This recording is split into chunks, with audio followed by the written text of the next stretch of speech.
Welcome back, Mr. Witness. Please sit down. May I remind you once again that you are still under oath. Madam Chair, over to you. Thank you, Mr. Secretary. Mr. Jallo, welcome back. Council, lead council. Chair. You may proceed. Thank you. Thank you. After Mr. Jallo. Yes, afternoon. Mr. Registrar, can you give the witness LGC MJ004 and yes, and thank you.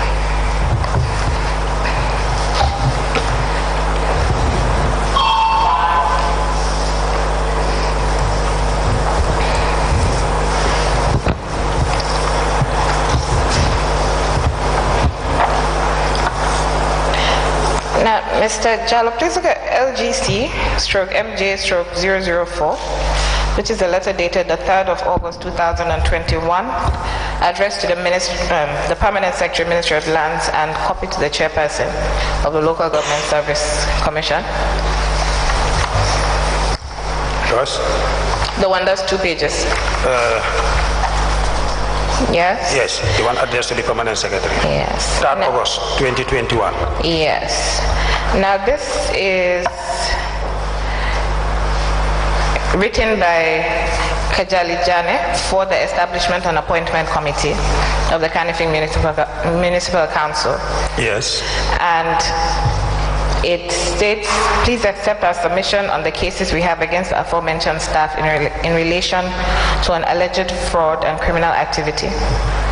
And Exhibit A is institutional guarantee without council resolution.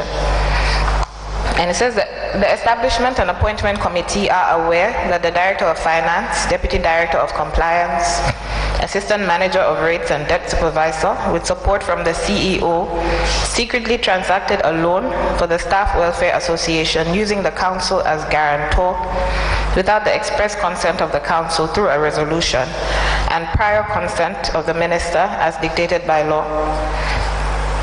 They said that it refers to a letter, and it says the letter has committed the council to repay the loan if the staff welfare defaults as per the purchase of land advance intended at the bank.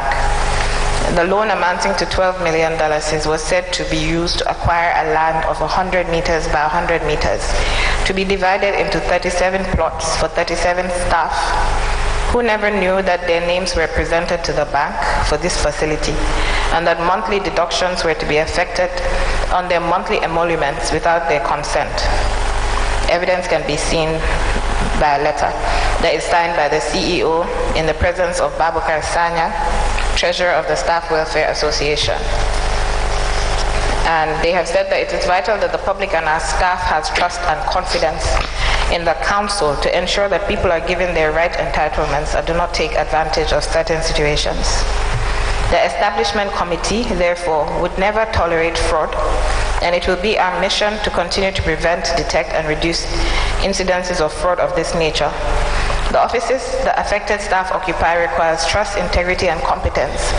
And since their action seems criminal and requires investigation, we can no longer entrust them to work for the council.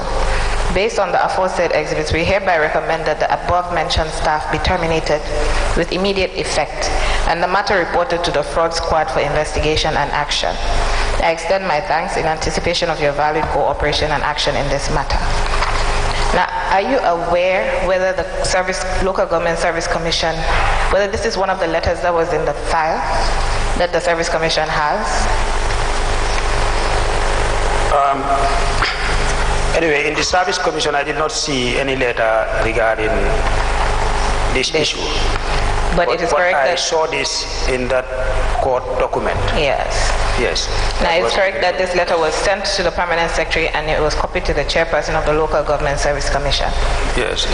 And this was as at 3rd August 2021. Yeah. So it is correct that the Establishment Committee of the Kanifing Municipal Council did write requesting or recommending the termination of certain staff because of alleged fraud and that further investigations be taken. Yes. So now I know that this is written to the commission that was in existence before you took over. Yes. But when you took over, these issues were brought to your attention. Yes, we saw these issues. When were these issues brought to your attention? This was in, I think, end December, around end December. End of December of 2022. Yes. Now, these issues, by the time they were brought to your attention at the end of December 2022, there was a corresponding issue which regarded the acting chief executive officer of Kanifing Municipal Council. Whether? I'm not getting you. At the time this came to your attention, Yes. at the end of December in 2022, Yes. there was a corresponding issue which was the one regarding the acting chief executive officer. No, in fact, there is no acting chief executive officer. Is it deputy CEO? Yes. Okay, so that issue was also before you at that time. No, the issue of the deputy commissioner deputy CEO Yes. came as a result of not complying with the decisions of the commission. Okay, so when did that issue come to your attention? Which issue? Of the deputy CEO not complying with your instructions? Yeah, when we decided on the issue and sent the correspondence. When was that? This was in February, I think, 2nd February, if I can recall. So that issue came to your attention in February 2023? No, the commission decided over the issue and then sent the recommendations to the council for implementation. Okay, so when did that issue come to your attention? When did you know about it? When did the commission know about that issue? That he's not handing over? Yes, or he's not, because it started with him not... They responded. Pardon?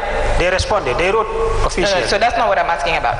Okay. You came into office you started active service in October 2022. Yes. Okay, the issue of the alleged fraud by Zainabu Martin and her co-staff came to your attention at the end of December 2022. Yes. When did the issue of the deputy CEO come to your attention? That was the time we... No, when? Which year? In 2022. In 2023, 23, sorry. 2023. Yes. Around what month? February. Yes. Okay. So now you were informed of an alleged fraud by high-ranking staff of the council, and no steps were taken to look into those issues by the commission.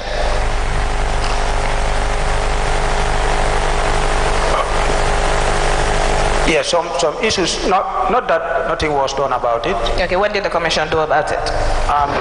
When we got the issue, and this was in relation to a letter from KMC itself, which was dated on the 12th December 2022.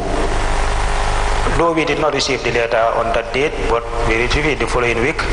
Then we summoned a meeting, and that was the letter from the recommendations from the establishment committee for the interdiction of Zainabu Martin Sonko. Okay. When we received that, then we convened a meeting. When we convened the meeting, it coincided with the ministry saying that they're going to transfer this issue of Zainabu Martin and co to the commission. It coincided. So then we were given some documentations which were photocopied from the file, and we saw it, and it was not adequate, and we wrote to the permanent secretary for us to get the remaining documentations which were stated. I can't remember all the documents that were requested. And there was supposed to be another letter to KMC to request for certain documentations regarding the case. And then later at some point we got that report, which was the report from the inspectors. We were reviewing the report. In the report we saw some gaps and some of these gaps were identified. Then that led to us requesting for those documents we requested from the Permanent Secretary and from KMC. But while reviewing the documents, we noticed that Sainabou Martin Sonko was in fact interdicted more than 1 year, 5 months ago. You see, so when we noticed that, we said, this is very serious. And she was interdicted without the approval of the Service Commission. And that was wrong. We said that, okay, we have to address the issue of interdiction. Then after, we will address the issue of the corruption allegations. Now, was there anything stopping the Commission from looking at both issues simultaneously? Yes. What was that? Because in the process, we were informed that there will be a presidential commission, because we also wanted to recommend for a commission or an investigation, you see, to investigate the issue, because the allegations were of twofold. We have allegations from KMC, and there were counter allegations from Sainabou too.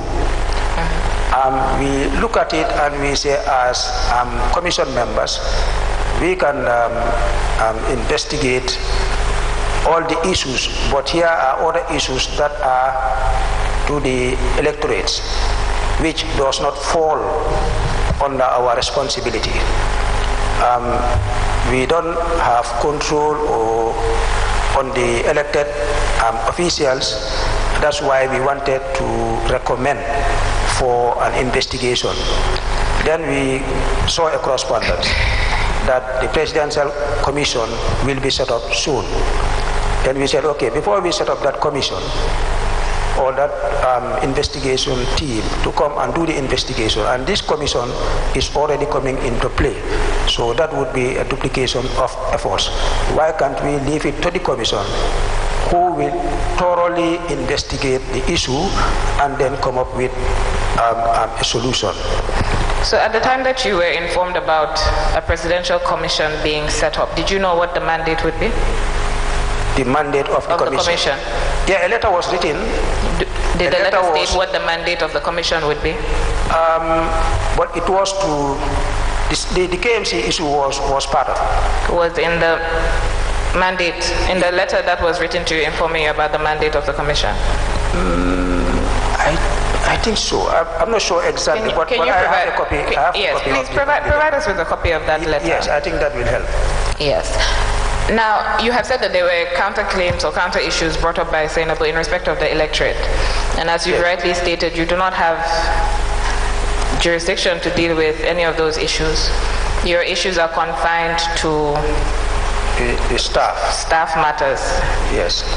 Now, in the event that the commission was never set up, I mean, are you aware that there was an initial commission of inquiry that was set up to look into the KMC issues? Yes. And you know that it failed? Yes, it was challenged by KMC. So you were not in a position to tell whether the Presidential Commission of Inquiry would or would not proceed, even though a letter was sent, if a letter was sent to that effect? No, we saw the letter and they got the approval by them. When did the letter come and when was the approval given? Yeah, I can't remember the dates unless I bring the letter. So, or I refer to the letter. Can he provide to this commission the letters, the approval and the time it was, the time he had access to it? Okay. So, as the chair has said, can you provide a copy of the letters, the approval, the one informing you about the setting up, and the approval, and when you received them? Okay, anyway, I have a letter. I cannot ascertain whether that was the approval letter or whether, but I was informed when we engaged the ministry about the Presidential Commission. They said, yes, it's coming, because we saw the correspondence, and I have a copy of that letter, but I cannot remember whether it was the approval letter or whether it was the proposal letter. But the impression we are given that this thing is coming up very soon. But my point is that at the time you were informed about this issue, you did not know what the mandate of the commission would be. You do not know whether it would be able to deal with Senabu Martin's issue. You just assumed. Because that triggered the whole issue. Is Senabu Martin's issue that triggered the commission? Yeah, because when that commission, other commission failed, then they came up with this commission. That's my understanding. That's your assumption? That's my assumption, yes. Yes, that's your assumption. Yes, because you're aware they instituted a commission and it couldn't go. And then they went and recommend or propose for a presidential commission. Who is they? And I know the ministry. The presidential commission, I don't think that will fail. You don't think, you're assuming again? I'm assuming, yes. Okay. Based on the information I got anyway. Right. Yes. Anyway, so your mandate as the commission and your duty is to look into all issues of staff that have been brought to you, regardless of whatever other institution is looking into them. So currently, the Bassa issue is before your commission. Yes. And it's also been investigated by the police. Yes. The two have nothing to do with each other. Of course they are. That's why we are not carrying out any investigation, because that would be a duplication of efforts.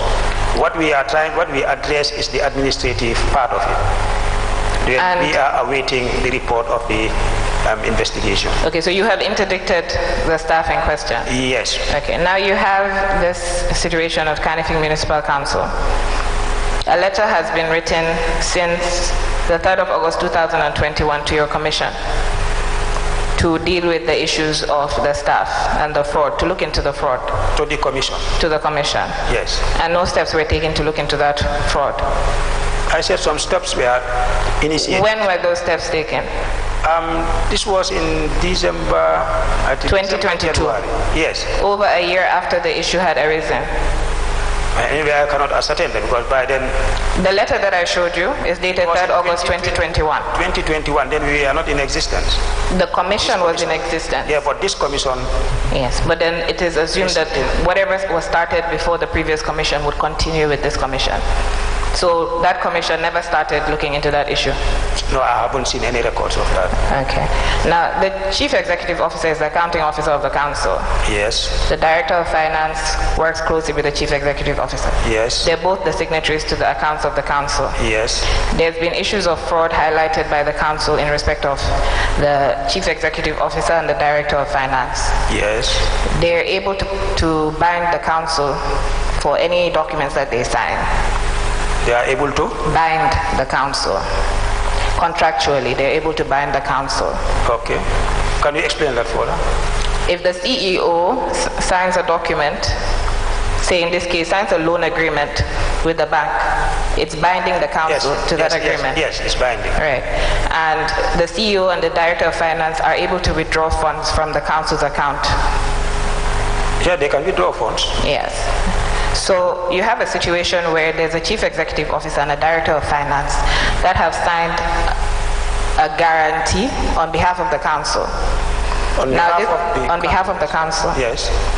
Binding the council to pay a debt of $12 million plus interest in the event that the primary debtor fails to pay. Yes. The council has said that they were not aware of this issue. They were not aware of the guarantee prior to the chief executive officer and the finance director signing. I think they were aware, but they did not give consent. They didn't give consent, fine. Yes. They didn't give consent to the CEO and the finance director signing this agreement. Yes, but I can recall, I don't know whether I read it somewhere or... But the CEO engaged the mayor afterwards on the issue. Afterwards. Or it's afterwards. So no, it was not afterwards. Okay. Whether the CEO engaged the mayor before or afterwards, the council, which is the general council, needed to give consent to the entering of that guarantee. Yes. And that consent was not obtained by the CEO and the director of finance. It was not obtained by the CEO. And both of them signed the document? Yes, both of them signed. Okay, so it was not obtained. No. So basically the council was not aware that the guarantee was taken until when it was brought to their notice. Yes. And the council would be bound to pay those funds in the event that the Staff Welfare Association failed to pay. Yes. The Staff Welfare Association have stated that they were not aware of the guarantee or the loan that was taken on their behalf. Yes, but those were some of the gaps that we saw in the document. So that is in respect of the Staff Welfare Association. They have said that that is what they have said from the documents that you have read. Yes, from the document. That they were not aware of the loan. Yes, yes. Okay. That's and that there were 37 staff's names who were attached to the document seeking the loan, and they were not aware that their names were added. That was not provided. That was not provided to you? No. Okay, and that was one of the things we even requested. Okay, so that there are signatures to confirm. Their signatures? Yes, because according to the report, I think their names were there. Their names were added, yes. There were no signatures? Well, that's what we wanted to establish. So okay, that so I'm not even saying that all of these facts are true as at now, because somebody has to determine that. Yes. I'm saying that this is what you've been made aware of. Yes. So the allegation is that those 37 staff did not know that a loan was taken and that they would have to pay for that loan. Yes. There was also the allegation that the land that was purchased was 100 by 100 meters and it was meant to be divided into 37 plots. Yes. Which is virtually impossible. There was also an allegation that the valuation report for the property showed that it was valued at $7.5 million. Yes. And that the for sale value was about $4.5 million. Okay. And Zainabu Martin and co paid $10 million for that land. Yes. And they took a loan of $12 million in respect of that land, and they purportedly paid $700,000 to the valuer, I believe, and some capital gains tax. Anyway, I can't recall. That's the allegation. Okay. Right? Now, this is a situation. I thought it was the bank that did the valuation, or is it? No. Oh, it was. Well, the report is there, and it says I cannot recall who did all of that. The report, yeah. So my concern is that these are issues of grave financial nature, yes. and they're issues of great character nature. The CEO and the Director of Finance are in positions where the council and the staff trust them implicitly. They're supposed to manage the affairs of the council, so nobody would ordinarily expect that they would do things like this, allegedly. Now, where this has occurred, do you not think that it is imperative that the commission does something immediately? Yeah, I think I've said the commission started. Your commission, this present commission yes, started? Yes, we started doing something. So prior to this, nothing was done? No, prior to this, no. So that's my point. Do you not think... okay. Sir? Sorry for intervening. You've said that... you've told this commission that you wouldn't know what has transpired in the previous commission, that you were not there in 2021. Is that correct? We came in 2022, October. Yes, so yes. Which means when this letter was written and addressed to the Local Government Service Commission, okay. You were not yet in office? No. Yes. Now, my question is, the commission is an institution set up by an act of parliament, yes. right? Yes. So, are you telling us that the subsequent commission before the last commission, yes, you have no dealings with the files with respect to the activities that they have taken care of during their tenure? We haven't seen any file regarding that even. So, and you did not find it prudent to find out what has been happening in the previous commissions in order to advise yourself appropriately as to what steps to take with respect to addressing the issues or the challenges of the commission? According to the information I got. No, I'm just asking you whether you did something like that or you didn't. Yeah, I inquired about it. I made findings about that, but I was informed that this was never forwarded to that commission. Thank you. You can proceed. Thank you. Now, other than this particular issue, there was another issue regarding Senabu Martin Sonko, which was about an alleged bribe being given of $30,000. Yes. That was brought to your notice as well? Yes, I saw it in the report. Okay. So, Kanifing Municipal Council reported this issue since August 2021. Yes. Now, that was at a time where you had a commission, a local government service commission, that did not sit as frequently as your commission sits. Yes. In fact, by all accounts, they were sitting probably once a month. Okay. Now, you have an issue like this that is urgent and requires immediate attention. The CEO and the finance director are in a position to further bind the council or make withdrawals or do anything that has to do with the finances, because they're the two signatories to the account.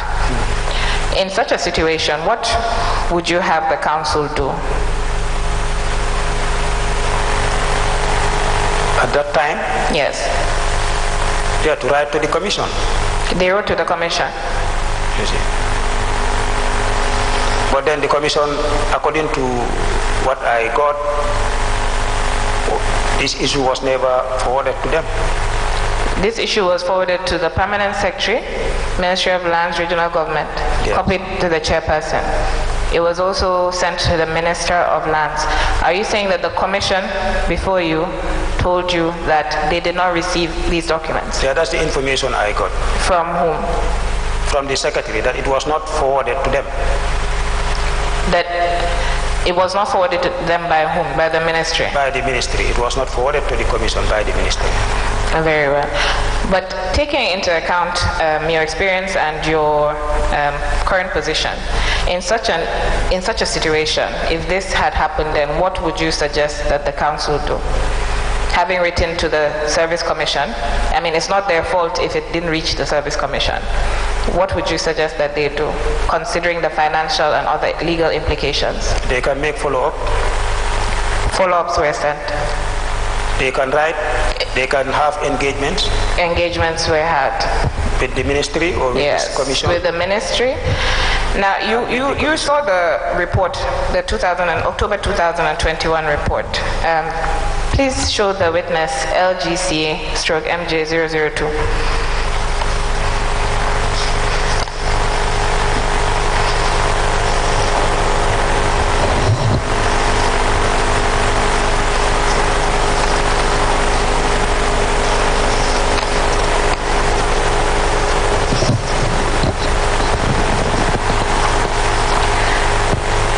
I think it's the same report you earlier. Yes, it's now an exhibit before the commission, so we can go into the report. Now, the report is on the findings of fraud. Actually, there were several items that were listed as being investigated. And it says, consequent on the purported fraud allegations leveled against the CEO of Kanifing Municipal Council and some staff by the Lord Mayor of the Council, the Ministry for Lands and Regional Government decided to dispatch a team of inspectors to look into the matter and verify the authenticity of the fraud allegations.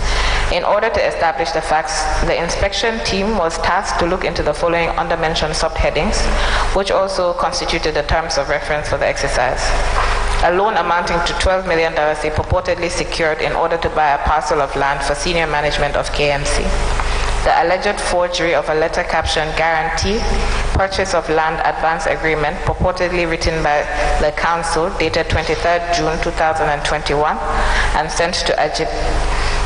Salary advance to councillors, renewal of staff contracts, solicitation and receipt of a bribe amounting to $30,000, all contracts awarded by the council, unilateral stoppage of salary deductions, staff appointments from July 2020 to date.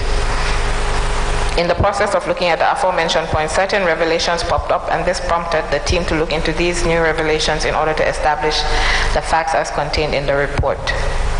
Now, page 1 of the report gives the context about the loan of $12 million, and then their findings were that the inspection team gathered that there was indeed a loan guarantee purportedly issued by the KMC on behalf of the KMC SWA, which is a Staff Welfare Association, in the tune of $12 million for the purchase of a plot of land for the senior management staff of KMC. The plot of land measuring 100 meters by 100 meters located at Brufut belongs to one Mariama Fane and was valued at $7.5 million and $4.5 million being open market and forced market value prices respectively by Agbon and Associates, a real estate consultant firm. The company was recommended to the KMC SWA by Ajib Bank because of their professionalism. In addition, when the Staff Welfare Association applied for the said loan for the purchase of the parcel of land, the bank did ask the Staff Welfare Association to provide the valuation price for the land, but the association could not provide the bank with a certified copy, and that's how Agbon and Associates were recommended. When the bank realized that the forced sale value price for the said land was $4.5 million and the open market value $7.5 million, the bank decided not to take the lease documents for the land as collateral and instead requested for another type of collateral. This was when the idea of having a corporate guarantor was brought to the fore. This, according to the bank, was requested for in the event that the KMC SWA defaulted in repaying the loan and they wanted to recover their monies. And this was the reason when the I'm sorry, I'm trying to summarize this. Okay, so it says, however, it was noted that if there's any possibility of obtaining a loan for the KMC, or if the KMC was to issue a loan guarantee on behalf of any entity within the council, then it has to come to the attention to the General Council to communicate the resolution, to the General Council for ratification. Once ratified by the General Council, the CEO would have to communicate the resolution of the General Council to the Minister for Local Government and Lands for approval. On the purported list of 35 senior staff that were interested in plots of land, it was discovered that 2 of them were no longer working for KMC. The inspection team engaged people on the list, and apart from Dr. Allocator and CEO Zainabu Martin, those who were on the list did not know about any plot of land, etc. The corporate guarantee for the loan was signed by CEO Zainabu Martin Sonko and Director of Finance, thereby committing the council to take full responsibility for the loan in case of default.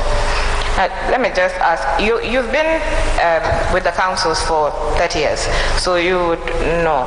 What is the policy when a loan is being taken by the council? What are they? What is the policy, or what's the procedure when a loan is being taken by the council? Yeah, it requires the minister's approval. Okay. Yes, when it is agreed at council that they want to take a loan. When it is agreed at council? Yes. Okay. They want to take a loan, and then they will write to after engaging the bank, also they will write to the minister for approval. When the minister approves, they can go in for the loan. If he fail to approve, then they cannot take the loan. Now, the inspection report by the inspectors that were sent by the ministry itself, yes. They have said that this did not happen. There was no approval given. Yes, at least for me, anyway, because the loan was not for KMC itself, but it was for the welfare association. Guaranteed but KMC was used as a guarantor without the consent of the council. Now, let me I don't agree with that. Pardon? For me, there shouldn't be a loan guarantee without the consent of council. That's my position. And without the consent of council and the minister to approve. Yes. Now, you will agree that this is a major issue. It's a major trust issue. It's a major financial issue. Yes. Okay. Now, you move on to the issue of solicitation and receipt of a bribe of $30,000 by the CEO of KMC from Almot. Now, it says a verbal agreement was entered into between Almot Real Estate Company and the KMC, brokered by Bolong Bajia, staff of the KMC, for the purchase of 167 plots of land situated at Kunkujang Village, Gunjur, from Almot to be sold by junior staff of the council. This agreement was initiated when Jaja Cham was acting CEO, but there was no formal signing between the parties, etc., etc. Thereafter, a formal agreement was entered into between Almont and Kanifing Municipal Council Staff Welfare Associations, signed in the office of the CEO, for the real estate company to provide 167 plots of land for interested staff of the council at the cost of $60,000 per plot, payable in 40 months. It should be noted that the total cost for the 167 plots of land stood at $10,200,000 as per the agreement between Almont and KMCSWA staff who were interested in the plots, and they would have their salaries deducted at $1,500 monthly. And these monies were collected by KMCSWA and paid to Almont. The staff deduction started in October 2020. In the absence of, these staff deductions started in October 2020 until May 2021, when the staff association decided that Almont must now show the staff their plots of land that they've been paying towards. In the absence of that, the association would stop making payments to Almont. When Almont failed to honor his side of the agreement, the staff association decided to stop paying the staff deduction. This, according to the CEO, was put to pressure Mr. Danso to stick to the earlier agreement for him to regularize the documents for his land, as well as demarcate the land and allocate plots of land to the staff that were paying towards their plots. When this was not forthcoming, Mr. Aliu Danso decided to make a follow-up about his monies. During the process, the following findings were gathered. It should be noted that this land transaction is different from the Mariama Fanes land, which is 12 million. It was discovered that Mr. Danso, in the letter written by Mr. Danso, by the CEO, Mr. Danso, to Sainabou Martin, the former requested for the CEO of KMC to pay up front the $4.5 million towards the payment plan for the plots. The $30,000 is alleged bribery received by CEO Sainabou Martin from CEO Almont Aliu Danso. It's as a result of the contractual agreement to purchase plots of land for KMCSWA. Mr. Danso alleged that he once received a call from Baboucarr Sanyang stating that the CEO, Sainabou Martin, requested for him to give her $1 million as kola nut in order for her to speed up the payment of the $4.5 million he earlier requested to cover up a period of 12 months as first installment. Aliu Danso allegedly declined to honor the request solicited by CEO Sonko. Mr. Danso later said that he was called again by Baboucarr Sanyang, allegedly conveying another message from CEO Sonko that Mr. Danso can now give her $100,000 instead, which Mr. Danso again said he does not have. However, Mr. Danso told the inspection team that it was after these calls that he decided to come and meet CEO Sainabou Martin Sonko personally and persuade her to take $30,000 instead. He said he gave the money to Sainabou in the presence of Baboucarr Sanyang in expectation of a favor to receive the $4.5 million he had earlier requested. The CEO, Sainabou Martin Sonko, also confirmed to the inspection team of receiving the $30,000 from Mr. Danso. However, she denied the allegations that she received the money as a bribe in order for her to expedite the payment. She further said that it does not make any sense knowing that the KMCSWA did not have the $4.5 million in its own account to make such payment to Almont. Now, this is a situation where the CEO, Sainabou Martin Sonko, has accepted that she received $30,000 from somebody who is interested in a contract that he has with the council. And ordinarily, he would have no reason to give this money to her. They don't, from everything, they don't have that kind of relationship. Now, you also know what the code of conduct for public servants are. You know, well, I'm assuming, do you have any idea of the bribery laws? Whichever case is, there are provisions in the Local Government Act for situations like these. Okay. Do you agree that this is an issue of financial malpractice? Yes. Now, you have all these issues of financial malpractice.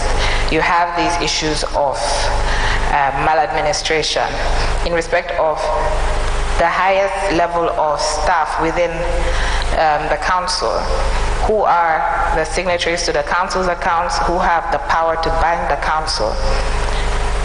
Do you think that the commission or the ministry did their jobs well in this regard?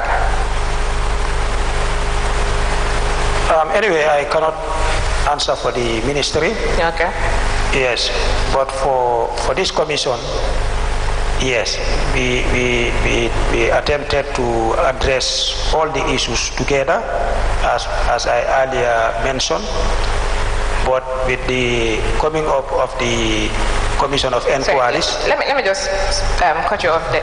You have redeployed Zainabu Martin Sonko to another council. Yes. Even though you are aware that there are financial allegations against her, allegations of fraud and malpractice. Yes. You have just agreed that these are financial malpractice issues and that they are serious.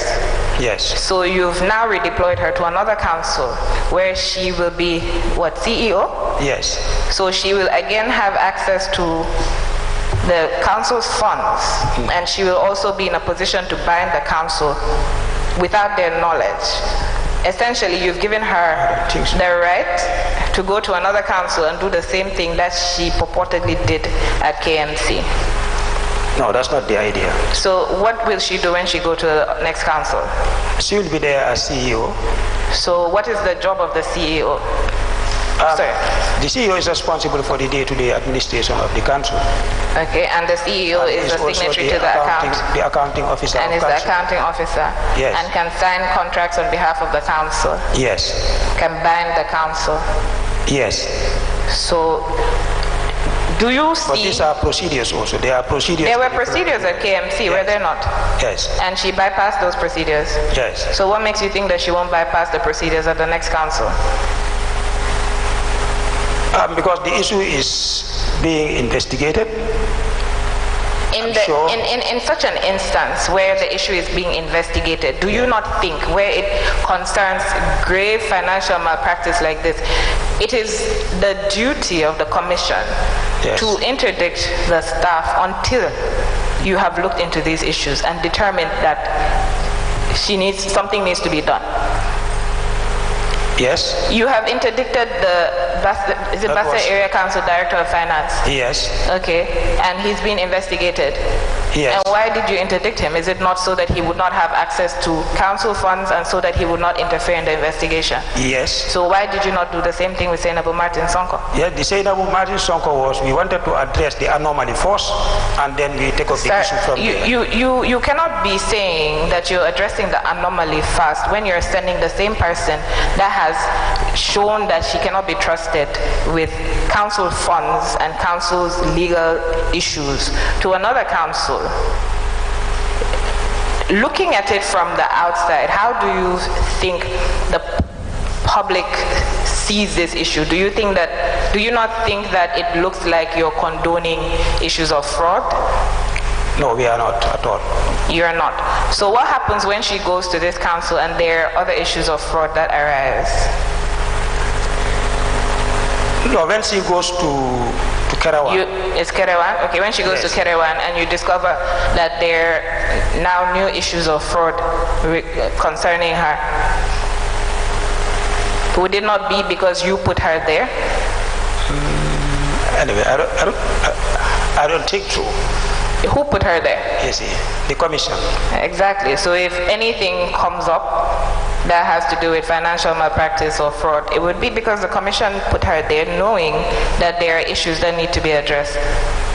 Yes, there are issues that... So the commission would take responsibility for her actions?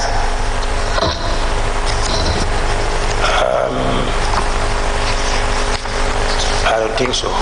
You don't think so? No. But it would be the commission that put her there. So it would be the commission that would take responsibility.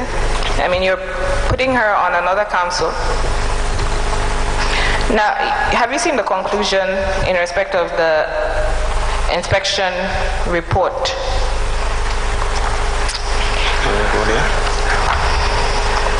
The inspection team said that they were able to confirm that there was a loan applied for purportedly by KMCSWA and the KMC was used as corporate guarantor. They were also able to confirm that the CEO, Zainabu Martin Sonko, did take $30,000 from CEO of Almond Real Estate, Mr. Alu Danso. The manner in which this money was given and received left us with the suggestion that there is an element of bribery. We could not comprehend why anyone would give the sum of $30,000 to anyone when the person is only doing his or her work. Here, the intent of Mr. Danso was clearly to influence the decision of CEO Sainabu. This is because he told the inspection team that he was frustrated with the manner in which he was being treated and he wanted to do something that would change the mind of the CEO. Perhaps Sainabu might not be aware of the true intent of Mr. Danso. We expect her to know better and not to receive any money, particularly in her office, from a person that had a contractual agreement with the council. This only suggests that there is an element of bribery. There are other issues, and then they said the CEO, Sainabu Martin Sonko Bakari Jao, President of the Kanifing Municipal Council Staff Welfare Association, and Babu Kastanya, Treasurer, have more questions to answer regarding this saga. Now, the ministry has been have had this report since at least October 2021. Nothing was done about it. Council, may I ask? Yes, please. For the purpose of clarity, who conducted this investigation? Is it the office? I am not sure. The staff are written at the bottom. George Nyuki, Senin Dong, Lamin Diba, Burama Jata, and Modu Job. Yes, it's a panel. And there's a letter from the ministry informing KMC that they're going to send a team. I'm not sure if that's what was exhibited. Can you confirm for the purposes of... Can you show us LGC MJ004? Let me just confirm. Thank you. Sorry, 001. Sorry, 001. Is it? Oh, is it? Okay.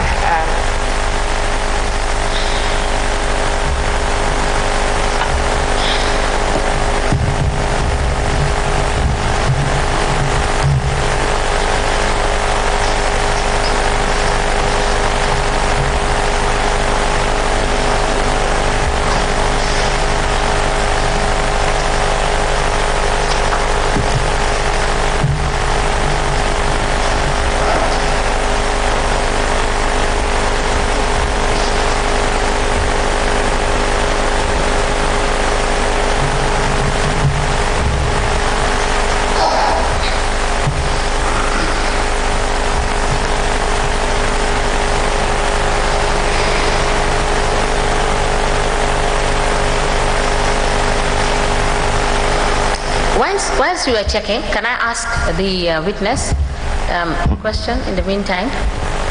Mr. Jallo, who is the author of this report? Is it the report? Is it from the ministry or the Directorate of Governance or from the Commission? We just want to have clarity. No, this, according to my understanding, was sanctioned by the ministry. So this was given to the ministry after they have done their findings? Yes, I think the ministry set up this team. Yes, to go and do this report. Yes.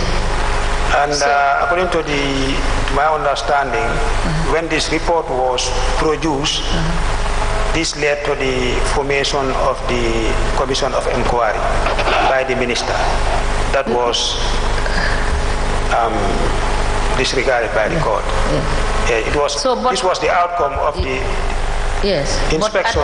Yes, that informed that decision. To come up with a Commission of Inquiry to look into the issue of allegations in KMC, fraud in KMC. But now I'm at a loss because if the ministry sanctioned for this investigation to be done, and a report was produced, but before I even ask my question, when this report was produced, was KMC copied for them to be aware that the matter was investigated and this is their finding?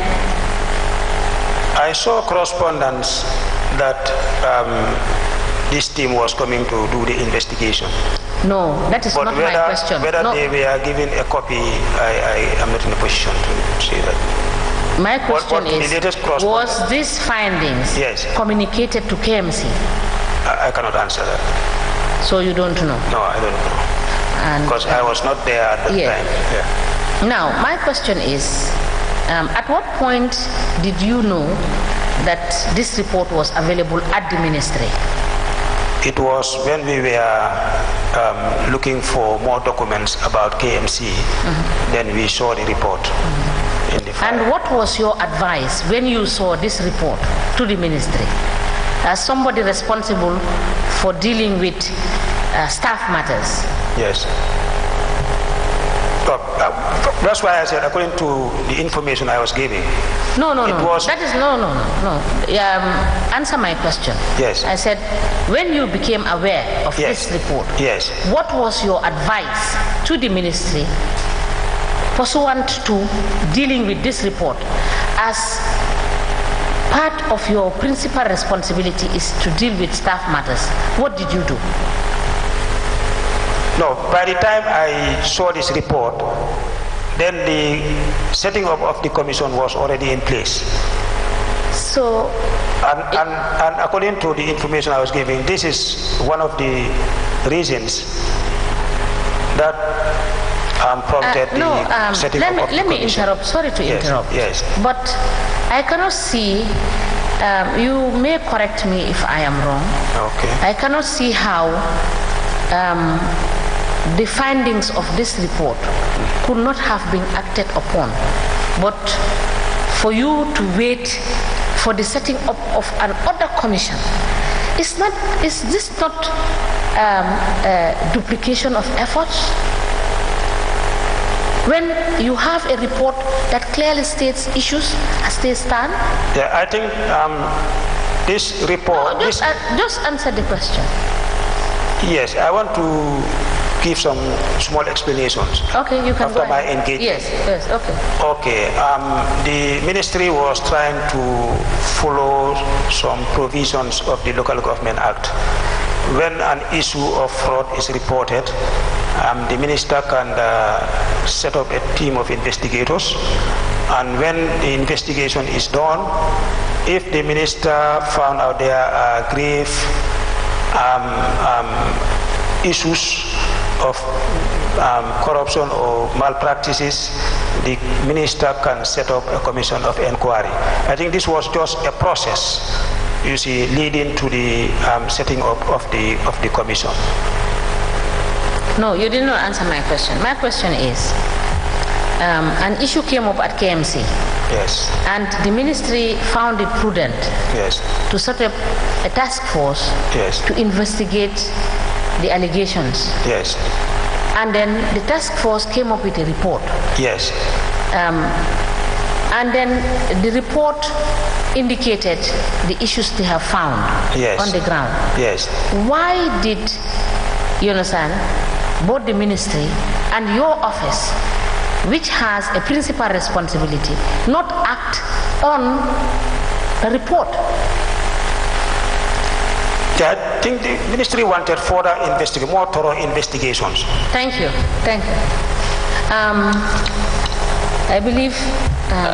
just to clarify, I found the letter. Yes. I'm not sure whether the witness is able to identify it, but it's from the Ministry of Lands to the Lord Mayor, Kanifing Municipal Council. So it's saying that following the purported fraud allegation leveled against the CEO and some staff of council, I write to inform you that the ministry will deploy a team of inspectors with the sole purpose of establishing the following. And it's the same issues that are highlighted in the report. But let me just check if the witness can identify it so we can tender it. Mr. Jallo, please check if that's one of the documents that were provided to you by the ministry.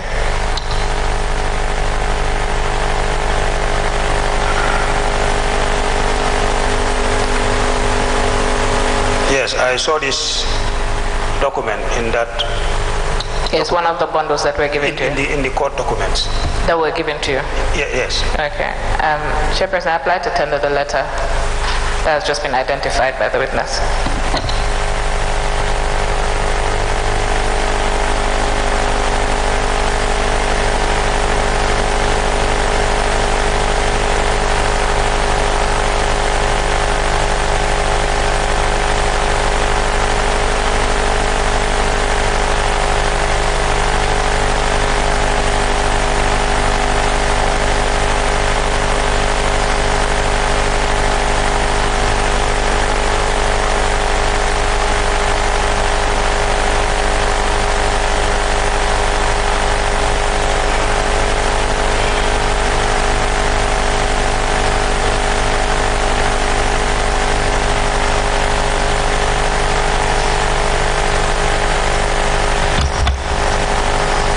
A letter from the Ministry for Lands, Regional Government and Religious Affairs, the Quadrangle, dated the 3rd of August 2021 with reference number LM 9/103/07 in brackets folio 10, addressed to the Lord Mayor, Kanifi Municipal Council, with caption inspection in respect to fraud allegation at Kanifi Municipal Council.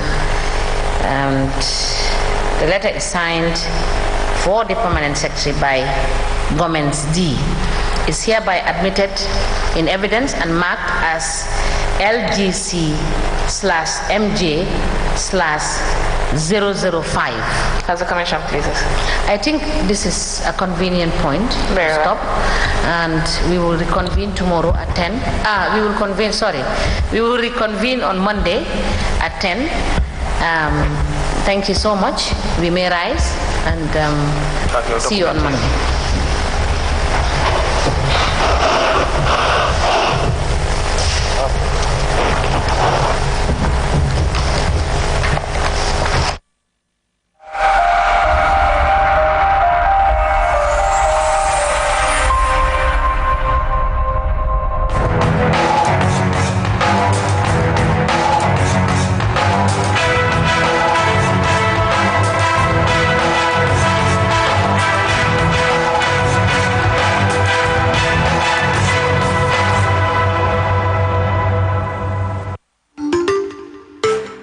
To the Espas Motors showroom for your luxurious name brand vehicle.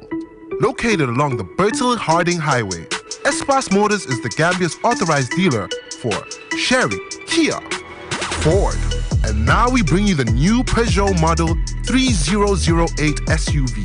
18-inch alloy wheels, 216 inches high ground clearance, keyless entry system, start and stop button, rear parking assistance system with reverse camera, adaptive cruise control with speed limit, LED daytime running lights, front and side airbags, 8-inch HD touchscreen. Not to forget our exquisite Peugeot Landtrek double cabin pickup with 2.1-liter diesel engine, 6-speed manual transmission 4x4, hill descent control, LED daytime running lights. Espas Motors, the authorized dealer for Peugeot. Visit us today or call us on 35-2222 or 353-4444. By Komene Woni Network, Burado Holorede, ko Lady Gambia do. QCell continue a dangol on internet service holorado ko Lady Gambia do. E 4G plus internet speed on men innama no yabi tenon kadi no holora. Watu kala dula e QCell. Nabu QCell SIM card Johnny Yahuka QCell customer care center ji ko Lady do. Fina fitoroda odo 4G plus internet yawudo ko Lady Gambia do. Fiye bugol hen ko labi. Ida wawi nodude QCell customer care 111 QCell sunyubas. Menen uditi lawongol si wobe jokki.